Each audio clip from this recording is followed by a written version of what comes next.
Presiden Prabowo Subianto menggelar rapat terbatas dengan sejumlah menteri kabinetnya untuk membahas pembentukan Koperasi Desa Merah Putih di Kompleks Istana Kepresidenan Jakarta Kamis siang.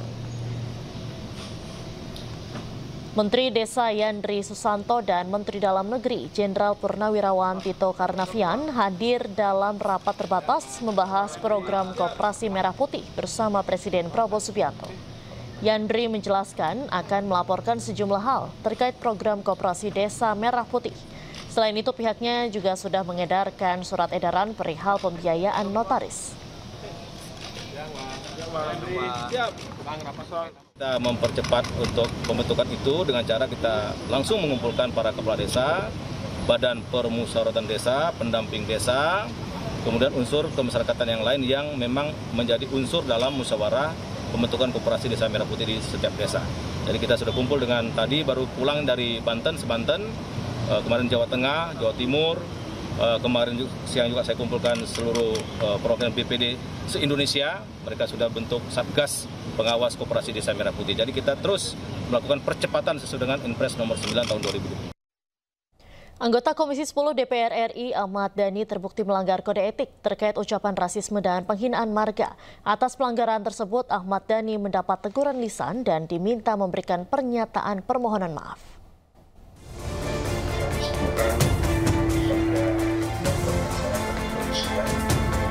Sidang pelanggaran kode etik terhadap Ahmad Dhani digelar oleh Mahkamah Kehormatan Dewan DPR RI Rabu kemarin. Hasilnya, Ahmad Dhani terbukti melanggar kode etik mengenai pernyataan seksisnya saat rapat naturalisasi bersama Kemenpora dan penghinaan marga. Saya sebagai anggota DPR RI dari fraksi Gerindra ingin mengucapkan permintaan maaf kepada semua pihak, khususnya yang melaporkan soal hal-hal yang sudah dilaporkan.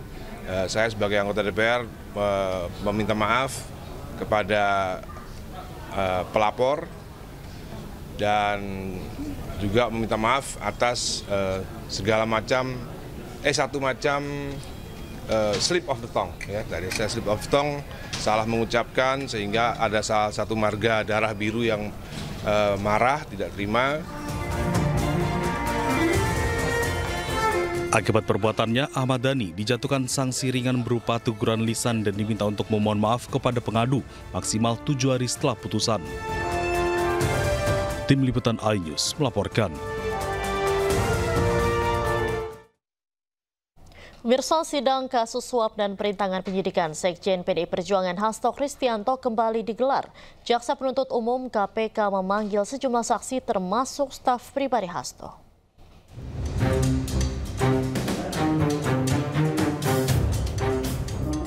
Jaksa Penuntut Umum Komisi Pemberantasan Korupsi menghadirkan 2 saksi dalam kasus dugaan suap dan perintangan penyidikan dengan terdakwa Sekretaris Jenderal PDIP Hasto Kristianto. Kedua saksi yakni staf pribadi Hasto, Kusnadi, dan petugas keamanan kantor Dewan Pimpinan Pusat PDIP Nur Hasan. Jaksa menanyakan soal peristiwa penitipan barang berupa ransel dan koper dari ex-kader PDIP Harun Masiku yang hingga kini masih buron. Sementara itu, Hasto Kristianto menyebut persidangan ini merupakan daur ulang lantaran pertanyaan yang diajukan kepada saksi sama yang telah diajukan pada persidangan tahun 2020 lalu. Dari seluruh keterangan saksi sampai pada persidangan kelima, semakin menunjukkan bahwa asas kepastian hukum itu telah dilanggar oleh para penyidik KPK. Mengapa? Ya karena dari keterangan saksi semua sama. Kepala Lapas Narkotika Kelas 2A Muara Beliti Musi Rawas Ronald Heru Praptama menyebutkan kerusuhan di lapas terjadi setelah sebelumnya pihak lapas menggelar razia di dalam sel para napi. Pihak lapas juga membantah kerusuhan dipicu adanya pungli di dalam lapas. Semuanya kita adakan razia, bukan hanya handphone aja. Jadi bisa kalau dapat narkoba kita ambil narkobanya, apa yang ada dilarang kita ambil di dalam. Baik, lalu terhadap salah satu napi ini apakah terbukti ia menyimpan handphone di dalam selnya? Lalu apakah terbukti bahwa salah satu napi yang protes sering banyaknya razia, ini apakah ia terbukti menyimpan ponsel? Kalau mereka protes berarti mereka membawa handphone, itu aja. Kalau mereka tidak bawa pun, mereka tidak akan protes. Karena itu aja. Dan hak mereka di dalam ini sudah kami penuhi. Kami sudah ada 24 unit handphone untuk melakukan komunikasi bagi warga binaan setiap hari.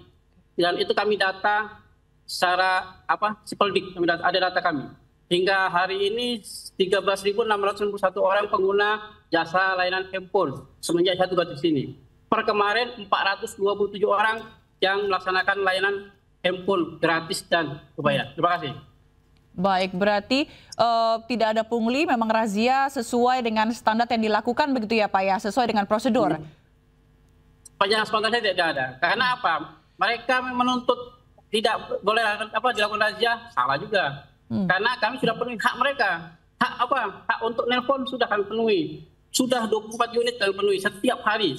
Dan mereka protes pun tidak bisa karena kami masukkan ke aplikasi. Setiap hari ada siapa-siapa pun ada terdaftar di aplikasi kami dan bisa dibuka nanti aplikasinya. Siapa-siapa yang melaksanakan penelpon setiap hari. Kerusuhan di Lapas Narkotika Muara Peliti, Musirawas, Sumatera Selatan, sejumlah narapidana merusak beberapa fasilitas lapas. Dan untuk mengetahui situasi terkini, kami telah terhubung dengan Kapolres Musirawas, AKBP Agung Aditya Prananta. Selamat sore, Pak Agung. Selamat sore, Mbak. Baik, ya. Pak Agung, boleh disampaikan saat ini kondisi di lapas seperti apa? Ya, dapat kami sampaikan sampai dengan sore hari ini untuk kondisi lapas sudah sangat kondusif, untuk aktivitas dari warga binaan sudah berjalan seperti sedia kala, di mana untuk saat ini dapat kita lihat warga binaan sudah melakukan survei terkait dengan kejadian tadi. Beberapa warga binaan, untuk warga binaan yang lain sudah masuk ke dalam blok sel masing-masing. Pada saat jam 11 siang tadi sudah berhasil kita sterilisasi. Baik, untuk pemicu utama dari kericuan tadi sebetulnya apa, Pak?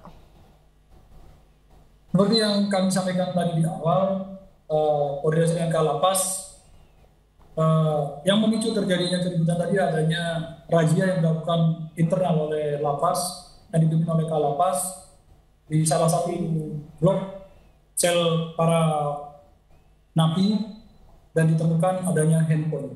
Jadi warga binaan merasa tidak terima dengan adanya razia tersebut. Baik. Itu yang menyebabkan kejadian itu. Baik, Pak Agung, untuk razia sendiri ini seberapa sering dilakukan di lapas dan kenapa ponsel ini kok masih bisa lolos masuk ke dalam blok narapidana itu? Nah, mohon izin tadi sampaikan, tadi kami coba informasi dari Kalapas bahwa razia ini rutin seminggu 3 kali terkait dengan masuknya barang dan sebagainya. Dari pendalaman, kami dari Satgas Musirawas sedang melakukan pendalaman dari mana barang ini bisa masuk ke dalam lapas. Jadi kami akan berkoordinasi dengan lapas seperti apa SOP-nya di lapas ini. Demikian. Ada dugaan keterlibatan oknum tidak, Pak? Oknum petugas lapas dalam penyelundupan ponsel ke blok napi ini?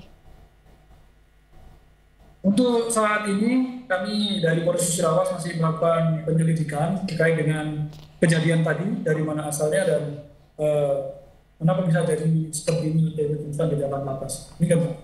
Pengamanan pasca kericuhan sendiri saat ini, apakah ada pengetatan penjagaan?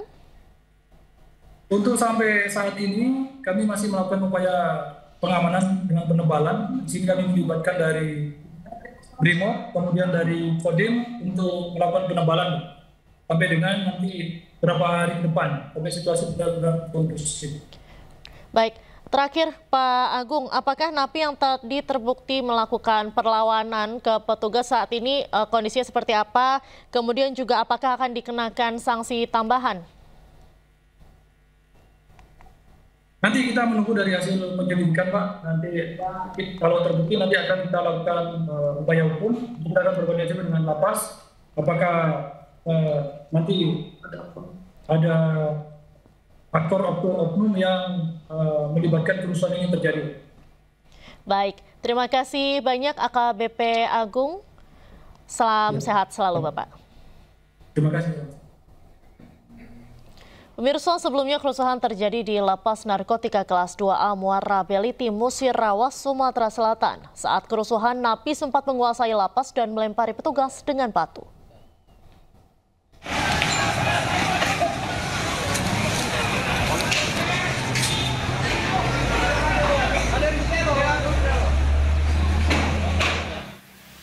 Sejumlah tembakan dilepaskan polisi untuk menguasai keadaan saat terjadinya kerusuhan di Lapas Narkotika Kelas 2A Muara Beliti, Musirawas, Sumatera Selatan. Situasi semakin tidak terkendali lantaran semua ruangan sempat dikuasai narapidana serta membakar perlengkapan tidur.